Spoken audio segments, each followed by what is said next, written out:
this whole like question of being American, being Filipino, like what was I really?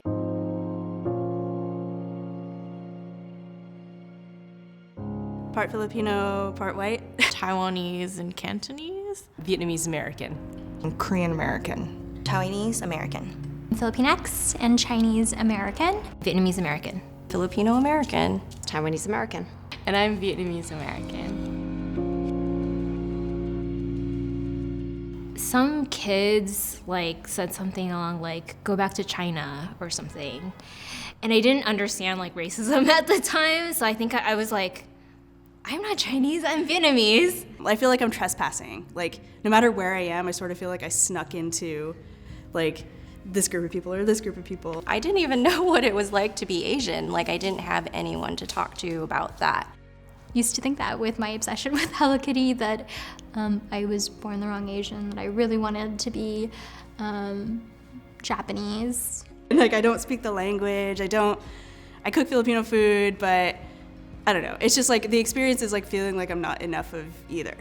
And then when you go back, all those mannerisms, all that, you know, it's just so, it sticks out in the crowd and everyone can immediately tell that, you know, you're not from here. If I can't even immediately change how people view me in Minnesota, and then like I don't, like Korean people don't think I'm attractive either, or I'm beautiful, or it felt like I was just very alone in that space. Almost all the skin products in like the stores in Asia, I feel like have whitening product in it. Even your deodorant, it's like, oh, whitening pearl. When I went to Thailand, every single billboard was like skin whitening, like make your skin lighter. It's all these like super like white, pale skinned Asians. You know, there is this, I think, a very specific look in Vietnam of pale makeup, Fair-skinned, pointed chin, all of that. And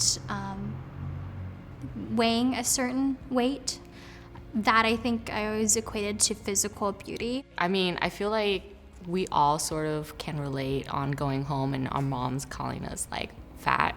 Basically, she wanted me to be skinny. Like, no matter what, you must stay skinny.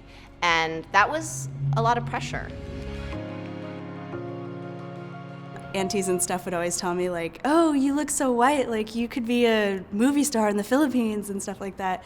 And it was like, it was a really weird sort of thing because like, I knew it was a compliment. Like they said I could be a movie star, like that's cool.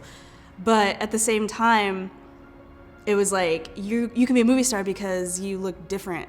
Like you don't look like your mom, who I thought was like the most beautiful person in the world, you know? You don't look like us, you look like somebody else. Whenever it'd be summertime and I'd see my skin grow darker and more tan, I would feel a little sad about that. And then I'd go back to school and I was like the darkest one out of all the kids in school. So I constantly wanted to be a lot lighter and whiter. Because I'm Asian and because so much of my life revolves around food and not talking about our actual feelings, there was no how was school, there was no like what's going on in your life. It was like, did you eat?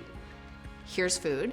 So it was very confusing because, you know, I'd come home and they'd 1 second be like, you gained weight, and the next second be like, why aren't you eating my dumplings? It was a sleepover and it was just all white girls, and he'd be like, oh, so-and-so, your hair is just like, you have such beautiful red hair. And they're like, oh, and so-and-so, you have such beautiful like brown hair. And she's like, no, it's the color of dirt. And they're like, no, it's like chocolate. And then like, and then it would be around this circle and they would look to me and it would just be like, Naomi,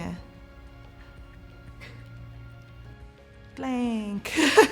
And like, Naomi what? And it's just like, do you want to say like Naomi's Asian? And it's just, you know, they wouldn't even say like Naomi's hair color is so black.